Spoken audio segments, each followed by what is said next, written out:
Hola! Your dream vacation to Vietnam starts from rupees 39,999 only with GT Holidays, South India's #1 travel brand. AIADMK குறை சொல்லியே வளர்ந்துடலாம் நினைக்கிறாரு அண்ணாமலை அப்படிங்கிற விமர்சனத்தை வச்சது மட்டும் இல்லாமல் வாயால் அனுதினம் வடை சுட்டுட்டு இருக்காரு. கடந்த ஓராண்டு காலமாக அண்ணாமலை அவருடைய அரசியலை உற்று பார்த்தால் பெனிஃபிஷரி யாரு? திராவிட முன்னேற்ற கழகம் தான். அப்போ யாருக்காக அவர் உள்ளுக்குள்ள பிஜேபிக்குள்ள இத்தகைய ஒரு நிலைப்பாட்டை எடுத்து செயல்பட்டார் என்பது பெரிய கேள்விக்குறியாகிறது. நம்ம ஏற்கனவே பேசின மாதிரி 2019 அலைன்ஸ் அதுக்கடுத்து நாசமாக்கின பெருமை வந்து அண்ணாமலைக்கு தான் சாரும். முன்னால் நான் கேட்டேன், என்னால் நீ கேட்டன்ற நிலைமை மாறி போய் இன்றைக்கி 2 பேரும் படுதோல்வியை தழுவினாங்க. எவன் நின்னாலும் ஆளுங்கட்சி தான் ஜெயிக்க போகுது. டாக்டர் சௌமியா அவங்க வந்துட்டாங்க. அவங்க படத்தை போட்டு ஓட்டு கேளுங்க. அரசியல் வந்து ரொம்ப ரொம்ப மோசமாக வந்து சாக்கடைன்னுவாங்கல்ல, அதுதான் இது. வேற என்ன? இன்னொரு கட்சி தலைவர் படத்தை போட்டு ஓட்டு கேட்குற கேலி கூத்துக்கு வந்து நாங்கள் பௌராளிகள் சமூக நீதிக்காக போராடணும்னு சொல்கிறவங்க செய்கிறாங்கன்னா எவ்வளோ அவலமானது. இவங்க தன்னைத்தானே இழிவுபடுத்திக்கிறாங்கன்ற புரிதல் வந்து பாமகவுக்கு இருக்கணும். ஒரு ஓட்டு கூட உண்மையான அதிமுக ஓட்டு உனக்கு வராது. நீ ஜெயலலிதா ஃபோட்டோ போட்டாலும் எம்ஜிஆர் ஃபோட்டோ போட்டாலும். இன்னொன்று இது கேலி கூத்து. இந்த எலெக்ஷனில் திமுக தான் ஜெயிக்க போகுது. ஏன்னா இது இடைத்தேர்தல், காசு அவங்ககிட்ட தான் இருக்குது. 99லேருந்து இடைத்தேர்தல் எப்படி நடக்குது? ஓபிஎஸ் அவர்கள் ரெட்டலை இல்லாட்டினா கூட பரவாயில்ல, ரெட்டலைக்கு நடுவில் மாம்பழம் ஒன்று இருக்குது. செஞ்சோற்று கடனுங்க. பிஜேபி கூட்டணியில் இருக்கார், பாமக கூட்டணியில் இருக்கார். எப்படியாவது எடைப்பாடிக்கு இடைஞ்சலை உண்டாக்கணும், வெறுப்பை கூட்டணும், கோபத்தை கலரணும், அதிமுக வைத்தேசில் பொட்டிக்கணும். அதுதான் ஓபிஎஸோட ஸ்பீச். நான் வந்து எடப்பாடி சார்ந்ததாக பார்ப்பது என்பதில் எனக்கு உடன்பாடு இல்லை. அஃப்கோர்ஸ் அவருக்கு நெருக்கடி இருக்குது. 4 தேர்தல் தோற்றுருக்காரு, கடுமையான நெருக்கடி இருக்குது. ஆனால் பிரச்சனை வெறும் எடப்பாடி மட்டும் இல்லை. விஷ விளையாட்டு இன்றைக்கி விஸ்வரூபம் எடுத்துருச்சு. 2011, 21 திமுகவால் ஒரு இடைத்தேர்தலில் கூட ஜெயிக்க முடியல. ஏன் மக்கள் ஓட்டு போட தயாராக இல்லையா? இருந்தாங்க. இதே பிரச்சனை தான்.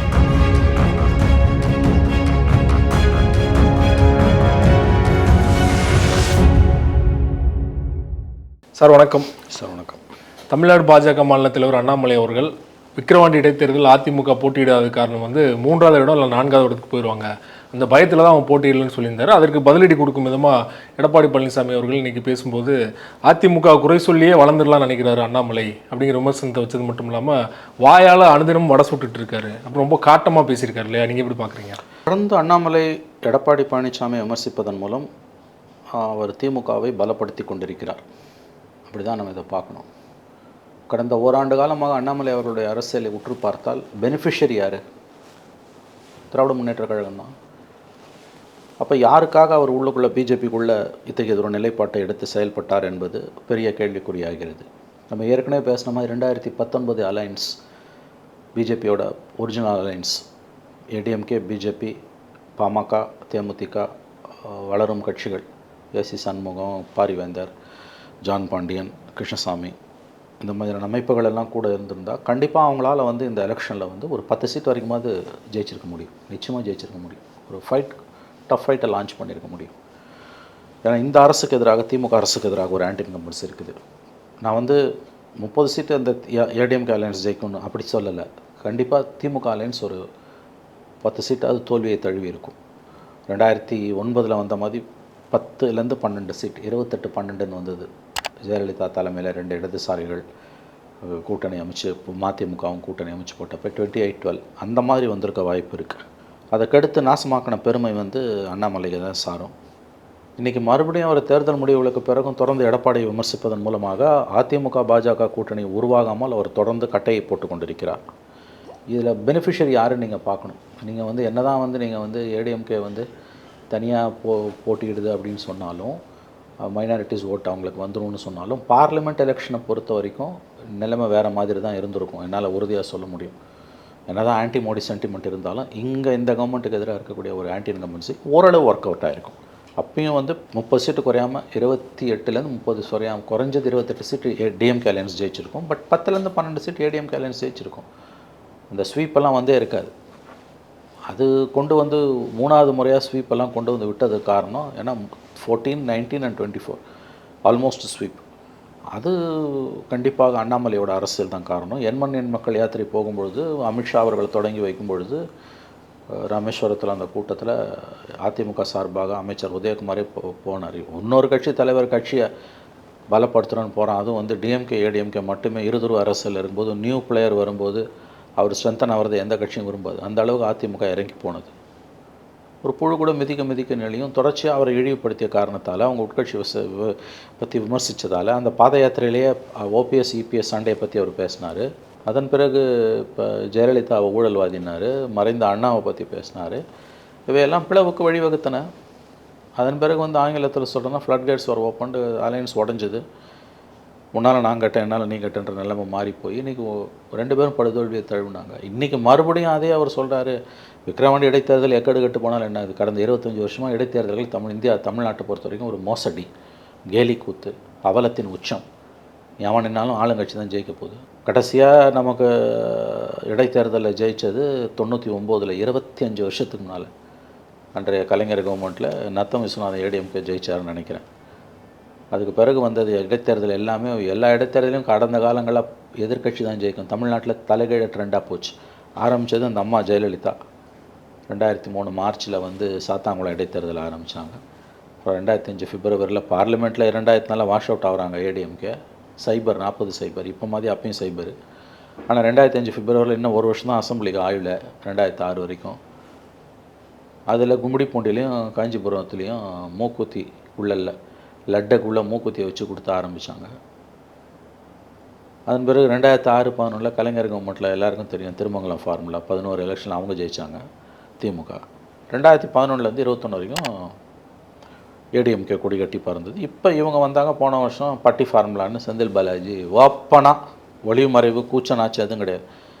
இந்த நம்ம சொன்னது இந்த 2003 மார்ச் சாத்தாங்குளத்துலேருந்து 2020-21 வரைக்கும் அந்த எடப்பாடி கவர்மெண்ட்டில் நடந்த இடைத்தேர்தல் ஜெயலலிதா எடப்பாடி பீரியடில் கூட வந்து மறைவாக தான் கொடுத்தோம். ஓப்பனாக விட்டது 2023 பிப்ரவரி மார்ச்சில் கிழக்கு ஈரோடு கிழக்கு இவிகேஎஸ் மகன் இறந்த தொகுதியில், மகன் செத்த தொகுதியில் அப்பா நின்று ஜெயிக்கிறாரு. கூட்டணி கட்சியான காங்கிரஸை ஜெயிக்க வைக்கிறதுக்கு பட்டி ஃபார்முலான்னு ஒன்று அறிமுகப்படுத்துகிறாரு. ஜனங்களை கொண்டு வந்து காலையில் 10 மணிக்கு அடைச்சிடுவாங்க. வந்தால் 500 ரூபா, சாயங்காலம் போயிட்டு மறுபடியும் வந்தால் இன்னொரு, சாயங்காலம் போகும்போது ஒரு 500 ரூபா, ஒரு நாளைக்கு 1000 ரூபா, 70 கோடி ரூபா வேணுமோ செலவு பண்ணாங்கன்னு எல்லாருமே சொன்னாங்க. எல்லாருக்கும் தெரியும் என்னென்னமோ பரிசு பொருள் போச்சு, எல்லாரும் பார்க்குறோம். இப்போ விக்கிரவாண்டியில் என்ன நடக்குது? முந்தா நாள் பிடிச்சிருக்காங்களே டிஎம்கே செயலாளர் யாரும் வீட்டிலேருந்து புடவை வேஷ்டி எல்லாம் பாமகக்காரன் வயிற்றில் வாயில் அடிச்சுக்கிறான். ஏன்னா அவங்க ஓட் பேங்க் இருக்கிற இடம் குறுநில மன்னர்கள் இல்லையா. இதே தென் மாவட்டங்களில் இடைத்தேர்தல்னால் டாக்டர் ராமதாஸ் புறக்கணிச்சிடுவார். யார் அந்த தொகுதியில் பொது தேர்தலில் ஜெயிச்சாரோ அவர் இறந்துட்டார்னா அதை அவருக்கே விட்டு கொடுத்து விட வேண்டும். இதெல்லாம் அவர் உதிர்த்த முத்துக்கள். ஆனால் விக்கிரவாண்டியில் வந்து பாமக அங்கே பவர்ஃபுல்லாக இருக்கிற காரணத்தால் அது இருப்பதாக ஒரு தோற்றம் இருப்பதால் போட்டி போடுறாரு. ஏதோ முதல் முறையாக திமுக இப்போ தான் அராஜகம் பண்ணுற மாதிரி பேசுகிறாங்க. காலகாலமாக நடக்கிறது தான் இது. வேஷ்டி, புடவை, காசு, டிஃபன் பாக்ஸு, ஃப்ளாஸ்க்கு, கடைசி நேரத்தில் செகண்ட் ரவுண்டு தேர்ட் ரவுண்டு காசு. இந்த கேலி கூத்து தான் அரங்கேற போகுது. இதில் என்ன விவாதத்துக்கு இடம் இருக்குது உங்களுக்கு வெற்றி கொண்டு விக்கிரவாண்டியை பற்றி? 25 இயர்ஸாக என்ன நடக்குது? ஒரு கால் நூற்றாண்டு ஓடி போயிருக்கு, ஒரு தலைமுறை ஓடி போயிருக்கு இந்த இடைத்தேர்தல் என்ற கேலி கூத்தை பார்த்து. அது எப்படிங்க பெண்ணாகரம் தொகுதியில் எலெக்ஷனுக்கு 2011 முன்னால் 2010 ஜஸ்ட் ஜென்ரல் எலெக்ஷனுக்கு ஒன் இயர் முன்னால் பெண்ணாகரம் தொகுதியில் அதிமுகவுக்கு டெபாசிட் போகுது. அதே ஒரு வருஷம் பொறுத்து அந்த அம்மா 160 சீட் ஜெயிச்சு வந்து உட்காடுறாங்க. எப்படி இது சாத்தியப்படுது? ஃபைனலாக மக்கள் தானே ஓட்டு போடுறாங்க. That's the problem. மக்களே போல்வர் கைவர், மக்களை இவங்க கெடுத்து குட்டி ஆக்கிட்டாங்க. மக்களை வந்து இவங்க வந்து கம்ப்ளீட்டாக கரப்ட் பண்ணிட்டானுங்க. உங்கள் ஜனநாயகம் சவக்குழிக்கு போகுது, மறந்துடாதீங்க. 70 கோடி ரூபாய் செலவு பண்ணி ஓப்பனாக நடத்துகிறான். ஓப்பனாக எந்த ஒளிவு மறைவும் இல்லை. நீங்கள் சொன்னீங்கல்ல, மக்களே விரும்பி ஏற்றுக்கிறான். எனக்கு காசு கொடுக்கலன்னு சாலை மறியல். எதுக்குடா போய் அங்கே உட்காடுறீங்க? பட்டின்ற ஆடு மாடு அடித்து வைக்கிற மாதிரி ஓப்பனாக கிரவுண்டில் உட்கார வைக்கிறான். வேலைக்கு லீவு போட்டெல்லாம் வந்து உட்காடுறான். வேலைக்கு போனால் ஒரு நாளைக்கு 300 ரூபான்னா இங்கே போனால் ஒரு நாளைக்கு 1000 ரூபாய். வேலைக்கு போனால் 500 ரூபான்னா இங்கே 1000 ரூபாய். லாஸ் ஆஃப் பேல போய் உட்காடுறோம். பழகிட்டீங்க, ஓடி போச்சு 25 வருஷம். இன்னொரு கோலி கூத்து அரங்கேற போகுது, அவ்வளோதான். அதிமுக புறக்கணிச்சதை தொடர்ந்து வந்து பாமகவினர் வந்து எம்ஜிஆர் ஃபோட்டோவையும் ஜெயலலிதா ஃபோட்டோவையும் காட்டி ஓட்டு கேட்குறாங்க அப்படிங்கிற சர்ச்சையானது. இந்த சூழலில் எங்கள் கூட்டணியில் தான் வந்து டிடிவி இருக்கார், ஓபிஎஸ் இருக்கார், ஜெயலலிதா புகைப்படத்தை காட்டுறதுக்கு எங்களுக்கும் தார்மீக உரிமை இருக்குன்னு சொல்கிறாங்க இல்லையா? டிடிவியும் தினகரனும் இல்லாட்டி கூட அவங்க காட்டலாம், தப்பே கிடையாது. டிடிவியும் ஓபிஎஸும் இல்லாட்டி கூட ஐயா டாக்டர் ராமதாஸ் காட்டலாம். 2 திராவிட கட்சிகளுக்கு மாற்று என்று சொல்லி கொண்டு வந்தவர், சமூக போராளி. ஜெயலலிதா படத்தை போட்டு காமிக்கிற லெவலுக்கு போயிடுச்சு பாமகன்னா. டாக்டர் ஐயா படத்தை போட்டு கேளுங்க, அன்புமணி ஐயா படத்தை போட்டு கேளுங்க. இல்லை இப்போ அன்புமணியோட மனைவி வந்துட்டாங்க, அந்த அம்மா இந்த இதில் தருமபுரியில் என்ன தோத்தாங்களே, அவங்க பேர் என்ன, சௌமியா, டாக்டர் சௌமியா, அவங்க வந்துட்டாங்க, அவங்க படத்தை போட்டு ஓட்டு கேளுங்க. இதான் அரசியல் வந்து ரொம்ப ரொம்ப மோசமாக, அதாவது வந்து சாக்கடைன்னுவாங்கல்ல, அதான் இது. வேற என்ன? இன்னொரு கட்சி தலைவர் படத்தை போட்டு ஓட்டு கேட்குற கேலி கூத்துக்கு வந்து நாங்கள் பௌராளிகள் சமூக நீதிக்காக போராடணும்னு சொல்கிறவங்க செய்கிறாங்கன்னா எவ்வளோ அவலமானது. அப்படிலாம் ஆனால் ஜனங்க போட மாட்டாங்க, அது புரிஞ்சுக்கணும். இவங்க தன்னைத்தானே இழிவுபடுத்திக்கிறாங்கன்ற புரிதல் வந்து பாமகவுக்கு இருக்கணும். ஒரு ஓட்டு கூட உண்மையான அதிமுக ஓட்டு உனக்கு வராது. நீ ஜெயலலிதா ஃபோட்டோ போட்டாலும் எம்ஜிஆர் ஃபோட்டோ போட்டாலும் எவ்வளோ குட்டிக்காரனை அடிச்சினாலும் உனக்கு வராது. பிஜேபிக்காரன் போட்டு கேட்டான்ல, மோடி படத்தை எடுத்துகிட்டு ஜெயலலிதா படத்தை போட்டான். மோடி ராமர் கோயிலில் திறந்துட்டு வந்து பல இடத்துல பேசும்போது மேடையில் ஜெயலலிதா எம்ஜிஆர் ஃபோட்டோ வச்சு மாலை போடுறாரு. எவ்வளோ வெக்கக்கேடான விஷயம். தீன்தயாள் உபாத்யா படத்தையும் வீர் சாவர்கர் படத்தையும் போட்டு ஓட்டு கேட்க வேண்டியவங்க ஜெயலலிதா படத்தையும் எம்ஜிஆர் படத்தையும் போட்டு ஓட்டு கேட்குறாங்கன்னா, அதில் பாருங்கள், ராமர் கோயிலில் திறந்துட்டு வந்து ராமரோட பேரை சொல்லி மோடியால் தமிழ்நாட்டில் ஓட்டு கேட்க முடியல. எம்ஜி ராமச்சந்திரன் பேரை சொல்லி தான் ஓட்டு கேட்க முடிஞ்சது. அதே தான் இன்றைக்கி பாமக பண்ணுது. இந்த டிடிவியும் ஓபிஎஸும் இருக்கிறாங்க, இந்த கதையெல்லாம் வேணாம். உண்மையான அதிமுகன்றது எடப்பாடிக்கிட்ட இருக்குது.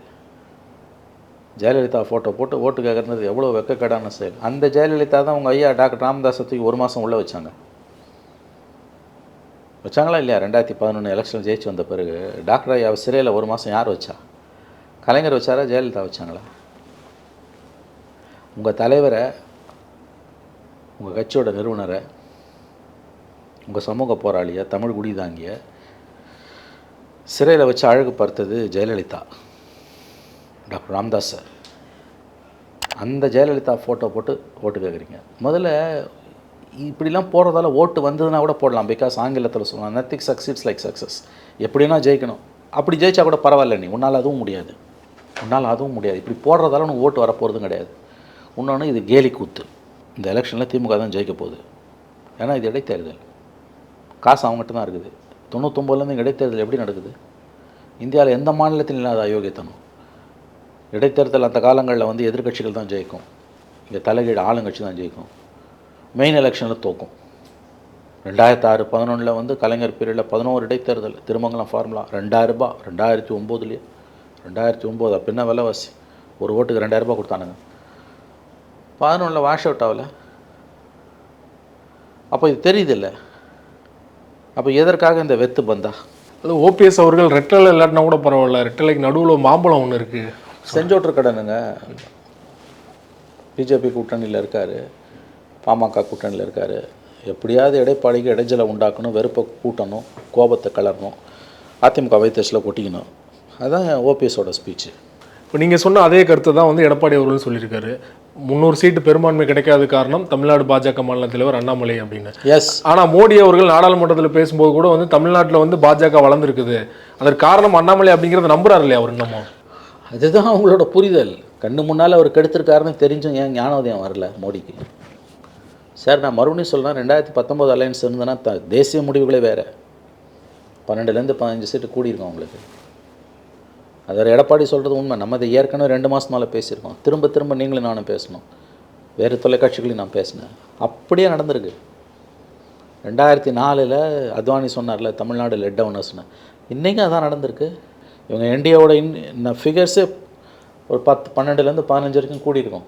310 வரைக்கும் போயிருக்கோம். கூட்டாத என்டிஏ கூட்டத்தை கூட்டினப்ப மோடியோட ரைட் ஹேண்டில் உட்காந்துருந்தது யார்? ஆதரவு கொடுத்தார்ல, உங்கள்கிட்ட இறங்கி வந்தார்ல. நீங்கள் எவ்வளோ இழிவுபடுத்தின பிறகும் என்ன பண்ணீங்க? அதுக்கு பிறகு இந்த எண் மக்கள் யாத்திரையை விட்டு அதுக்குள்ளே அவங்க கட்சி விவகாரத்தை பற்றி பேசி, என்னதான் இருந்தாலும் 4.5 ஆண்டுகள் முதலமைச்சராக இருந்தவர், அவரை நம்பி தான் நீங்கள் இருக்கீங்க. அவர் விமர்சனத்துக்கு அப்பாற்பட்டோன்னு சொல்லலை. உங்கள்கிட்ட பலம் இருந்தால் நீங்கள் எவ்வளோ விமர்சனம் பண்ணுங்கள். அது இல்லை. பூத் கமிட்டிக்கு ஆள் கிடையாது உனக்கு. அப்படி இருக்கும்போது என்ன பேச்சு? அலைன்ஸ் எல்லாம் உருவாக்குறது கஷ்டங்க, உடைக்கிறது ரொம்ப ஈஸி. அதான் அண்ணாமலை செஞ்சார். இன்றைக்கி வந்து 400 சீட் வாங்கணும்னு சொல்லிட்டு இன்றைக்கி நீங்கள் வந்து 32 சீட்டு துண்டு விழுது உங்களுக்கு. நீங்கள் கட்சிகளை நம்பி தான் இருக்கீங்க இன்றைக்கி. தெலுங்கு தேசம், நிதிஷ்குமார், சிராக் பாஸ்வான் இந்த 3 பேர் சேர்ந்து தான் உனக்கு 33 சீட்டு வருது. 273 கூட ஒரு 19. என்டிஏவில் தான் இது. This is NDA government, BJP government இல்லை. யார் காரணம்?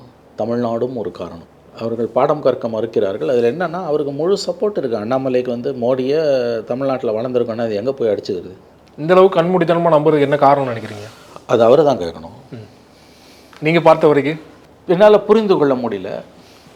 என்னால் உண்மையிலே புரிந்து கொள்ள முடியல. இவ்வளோ தூரம் வந்து ஒரு தனி மனிதரை, அதுவும் வந்து இஸ் அன் யங் மேன், 40 வயசு தான் ஆகுது அவருக்கு. அண்ணாமலைக்கு இந்த வருஷத்தோட 40 வயசு.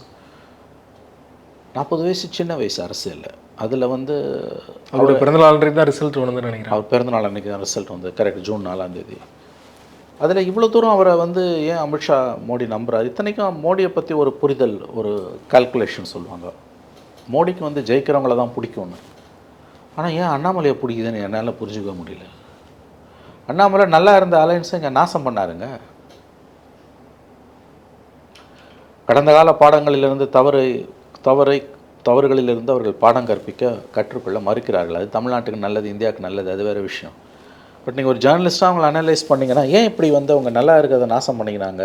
யானை தலையில் மண்ணாளி போட்டுக்கிற மாதிரி எதுக்கு போட்டுக்கிட்டாங்க? கண்டிப்பாங்க 2014, 19 மாதிரி 24 ரிசல்ட் வந்திருக்காது.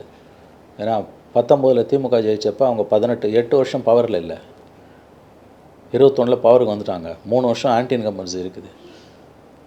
அது இல்லாமல் ஒரு ரெயின்போ அலையன்ஸை ஸ்டாலின் அழகாக உருவாக்குனார். அப்போ நீங்கள் அது ஈக்குவலாக ஒரு அலையன்ஸை நீங்கள் உருவாக்க வேணாங்க. உங்கள்கிட்ட இருக்கிற அலையன்ஸ் தானங்க அது அப்படியே தக்க வச்சுருக்கலாமே. பட் இன்ன வரைக்கும் தவிர அவர் உணரலை. அண்ணாமலை உணராதது புரிந்து கொள்ளக்கூடியது. அவர் ஏதோ ஒரு பாலிசியில் போகிறாரு. அமித்ஷா மோடியும், குறிப்பாக மோடியும் புரியாமல் இருக்கார். தமிழ்நாட்டில் பிஜேபி வளர்ந்துருக்குன்னு பேசுகிறாருன்னா புரியவே இல்லை. வந்ததை சீதையை வெட்டி வச்சுட்டு உட்காந்துருக்காங்கன்னு வாங்கல்ல, அந்த கதை தான் இது. ஜனங்க 10-12 சீட் வரைக்கும் கண்டிப்பாக நம்பர்ஸ் கேம் தானே இது வந்து போயிருக்கும். கோட்டை விட்டு நிற்கிறாங்க. ஆனால் அத்வானி சொன்னார் நாங்கள் தப்பு பண்ணிட்டோன்னு. ஆனால் அது மோடிக்கிட்ட அந்த வார்த்தை வரல. மாறா வந்து தமிழ்நாட்டில் பிஜேபி வளர்ந்துருக்குன்றாரு. ஸோ அண்ணாமலையோட பேச்சுக்கள் வந்து மறைமுகமாக வந்து திமுகவுக்கு நலம் பயக்கி கொண்டிருக்கின்றன. யாருடைய நலனுக்காக பாஜகவுக்குள்ள கடுமையாக அண்ணாமலை உழைத்து கொண்டிருக்கிறார் என்பதை நான் உங்கள் யூகத்துக்கு விட்டு விடுகிறேன். இப்போ நீங்கள் சொன்னது மாதிரி கடந்த 25 ஆண்டுகளாக வந்து ஆளுங்கட்சி தான் இடைத்தேர்தலில் ஜெயிச்சுக்கிட்டே வராங்க. இப்போ அதிமுக வந்து போட்டியிடலை அப்படிங்கிற முடிவு வந்து நீங்கள் எப்படி பார்க்குறீங்க? சரியான முடிவுன்னு எடுத்துக்கிறீங்களா?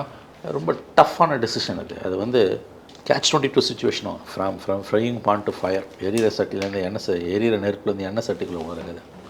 போட்டிட்டாலும் போட்டியிடாட்டாலையும் பட் இந்த தேர்தல்களை புறக்கணிக்கிறதுன்றது வந்து புது விஷயம் கிடையாது. ஜெயலலிதா புறக்கணிச்சிருக்காங்க கடந்த காலங்களில். இடைத்தேர்தல்கள் என்பவை எதிர்க்கட்சிகளுக்கு ஒரு மிகப்பெரிய நெருக்கடி. இந்தியாவில் எந்த மாநிலத்திலுமே அந்த நெருக்கடி இல்லை. அதுதான் இங்கே பேச வேண்டிய விஷயம்.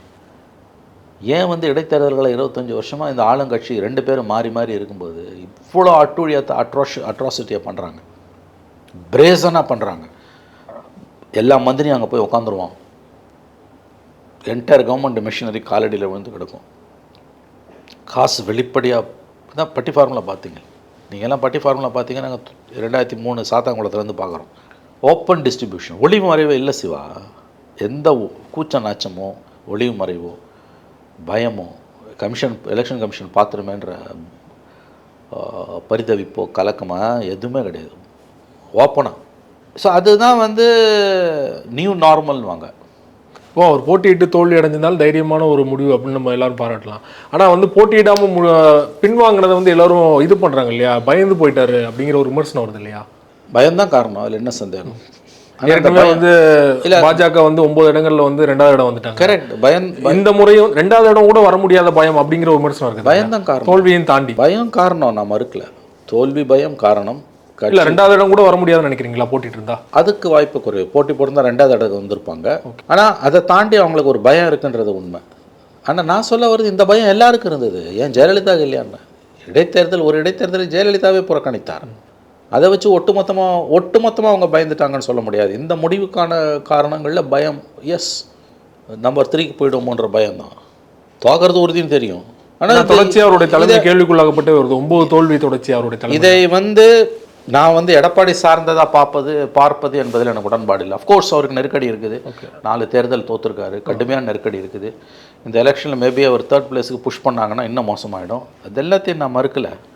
ஆனால் பிரச்சனை வெறும் எடப்பாடி மட்டும் இல்லை, ஒட்டுமொத்த இடைத்தேர்தல் இங்கே எவ்வளோ கேலி குத்தா மாதிரி இருக்குது. ஒரு இடைத்தேர்தலில் ஒரு தேர்தல் கமிஷன் ரத்து பண்ணணும்ல. டிஎன் சேஷன் இருக்கும்போது 94 ஜெயலலிதா பேரில் பழனி இடைத்தேர்தலில் 3 தடவை ரத்து பண்ணார். அஃப்கோர்ஸ் வேறு காரணங்களுக்கு. அப்போ கூட இவ்வளோ தூரம் எதிர்க்கட்சிகள் கார்னர் பண்ணப்படலை அந்த பீரியடில், ஜெயலலிதா பீரியடில் கூட. 2006, 96, 2001 கலைஞர் பீரியட்லையும் பண்ணப்படல. அதனால தான் கலைஞர் சிஎம்மாக இருக்கும்போது ஏடிஎம்கேலேருந்து நத்தம் விஸ்வநாதன் ஜெயிக்கிறார். கடைசியாக எதிர்க்கட்சி ஜெயிச்சது. கடந்த காலங்களில் எதிர்க்கட்சி தான் ஜெயிக்கும் இடைத்தேர்தல். அதுதான் ஜனநாயகத்துக்கு நல்லது. இடைத்தேர்தல்களில் எதிர்க்கட்சிகள் வெற்றி பெறுவது ஜனநாயகத்துக்கு நல்லது. ஆனால் 2003 மார்ச்சில் ஜெயலலிதா ஆரம்பித்த அந்த விஷ விளையாட்டு இன்றைக்கி விஸ்வரூபம் எடுத்துடுச்சு. யார் ஆட்சியில் இருந்தாலும் 2011, 21 திமுகவால் ஒரு இடைத்தேர்தலில் கூட ஜெயிக்க முடியல. ஏன் மக்கள் ஓட்டு போட தயாராக இல்லையா? இருந்தாங்க. இதே பிரச்சனை தான். 25 மந்திரியும் போய் அங்கே உட்காந்துருப்போம். ஒவ்வொரு இடத்துக்கும் என்னென்னமான ரெக்குயர்மெண்ட் தேவைகள் எப்படியோ அதை சூஸ் பண்ணி எடுப்பாங்க. மெட்டிகுலஸாக ஒர்க் பண்ணுவாங்க. இவ்வளவும் நடந்தது. பணம் கொடுக்கறத வந்து ஒரு விஞ்ஞான ரீதியிலான கலையாகவே 2 திராவிட கட்சிகளும் பயின்று விட்டார்கள். இந்த பணத்தை நீங்கள் பிஜேபி கிட்டேயோ காங்கிரஸ் கிட்டேயோ கொடுத்தா கூட, இது மாதிரி 3 மடங்கு பணத்தை கொடுத்தா கூட அவங்களால டிஸ்ட்ரிபியூட் பண்ண முடியாது. கடைநிலை பகுதிகளில் கொண்டு போய் பணத்தை எப்படி சேர்க்கறதுன்னு அவங்களுக்கு தெரிஞ்சிருக்கு. இது சம்மந்தமாக நிறைய ஆராய்ச்சி கட்டுரைகளே வந்திருக்குது, நம்ம பார்க்குறோம்ல. ஒவ்வொரு இடைத்தேர்தலும் கேலி கூத்தானவை, ஜனநாயகத்துக்கு சாபக்கேடு. சராசரி அறிவுள்ள மனசாட்சி உள்ள ஒவ்வொரு தமிழனும் வெட்கி தலைகுனிய வேண்டும் இந்த இடைத்தேர்தல்களை பார்த்து. இதில் வந்து இன்றைக்கி வந்து இதை குறை சொல்கிறதுக்கு அதிமுகவுக்கோ பாமகக்கோ எந்த தார்மீக தகுதியும் கிடையாது. ஏன்னா இவங்க ஆளுங்கட்சியாக இருக்கும்போது இந்த அட்டுழியத்தை இவங்க செஞ்சாங்க. இன்றைக்கி இந்த கேடுகட்ட காரியத்தை செய்யக்கூடிய திமுக வந்து இவங்க 11 வருஷம் கதறி இருக்காங்க. ஏன்னா இவங்க ரிசீவிங் எண்டில் இருந்தாங்க. ஒரு இடைத்தேர்தலில் கூட அந்த அம்மாவும் எடப்பாடியும் இவங்களை ஜெயிக்க விடலை. என்ன மாதிரி இருக்கவங்க அப்பயும் நம்ம அதை கண்டித்து தான் பேசணும், திமுகவை ஆதரித்து பேசணும். இன்றைக்கி எப்படி அதிமுகவை ஆதரிக்கிறோமோ அந்த மாதிரி, இன்றைக்கி எப்படி பாமகவை ஆதரிக்கிறோமோ அந்த மாதிரி. ஏன்னா ஒரு பத்திரிகையாளனோட வேலை என்பது அடிப்படையில் நிரந்தரமான எதிர்க்கட்சி பாதிக்கப்படுறவங்களை ஆதரிக்கிறது. 10 வருஷம் 11லேருந்து 21 வரைக்கும் ஒவ்வொரு இடைத்தேர்தலையும் திமுக இதே கஷ்டத்தை தான் அனுபவிச்சுது. என்னை போன்றவர்கள் அப்போ கடுமையாக திமுகவை ஆதரித்து பேசியிருக்கோம், வலுவாக ஆதரித்து பேசியிருக்கோம், கடுமையாக அதிமுகவை எதிர்த்துருக்கோம். இன்றைக்கி திமுக எதிர்த்து தான் நீ பேச முடியும். பட்டி ஃபார்முலா என்ன?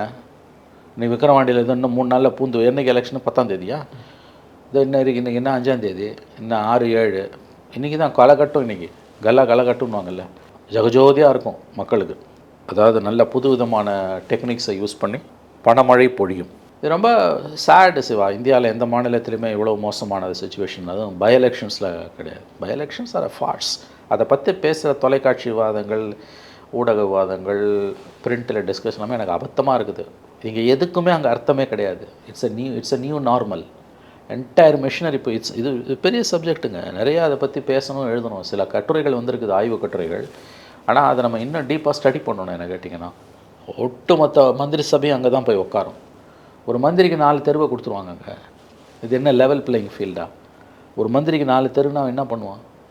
ஒவ்வொரு வீட்டிலையும் என்ன பிரச்சனைன்னு பார்த்து கொடுக்குறது. ஒரு வீட்டுக்கு 5 ஓட்டா 2000 ரூபாவா 10,000 ரூபா பொருட்கள் எல்லாம் தான் போதில்லை. இதை எலெக்ஷன் கமிஷனே பல இடங்களில் பதிவு பண்ணுது. இதுதான் கொடுமை. ஒன்றும் பண்ண முடியல உங்களால். ரொம்ப நன்றி சார், உங்கள் நேரத்தை ஒதுக்கி பல்வேறு தகவல் எங்களோட பயணம் பண்ணீங்க. நன்றி Siva. Hola! Your dream vacation to Turkey starts from ₹79,999 only with GT Holidays, South India's #1 travel brand.